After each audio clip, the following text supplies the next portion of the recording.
यशाया संदेशाच्या पुस्तकातून घेतलेले वाचन. प्रभू म्हणतो, पहा, पाऊस व बर्फ ही आकाशातून पडतात आणि पृथ्वी भिजवून तिला सफळ व हिरवीगार केल्या वाचून पेरणाऱ्यास बीज, खाणाऱ्यास भाकरी दिल्या वाचून ती परत वर जात नाहीत.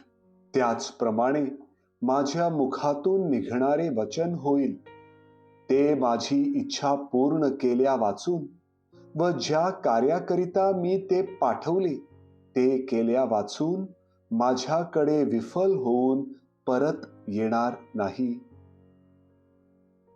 प्रभूचा शब्द. देवाला धन्यवाद.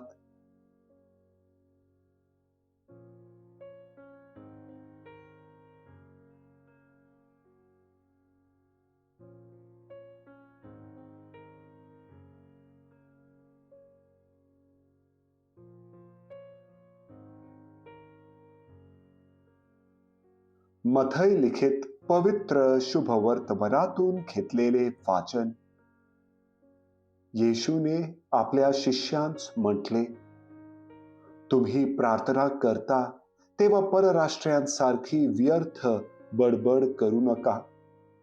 आपण पुष्कळ बोललो म्हणजे आपले मागणे मान्य होईल असे त्यांना वाटते. तुम्ही त्यांच्यासारखे होऊ नका, कारण तुमच्या गरजा काय आहेत हे तुमचा पिता तुम्ही त्याच्यापाशी मागण्यापूर्वीच जाणून आहे. ह्यास्तव तुम्ही ह्या प्रकारे प्रार्थना करा.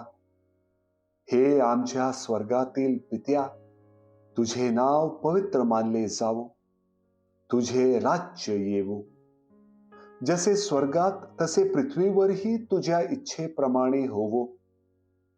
आमची रोजची भाकर आज आम्हाला दे, आणि जसे आम्ही आमच्या देणेकऱ्यांस देणे सोडले आहे, तसे तू आमची देणी आम्हांस सोड.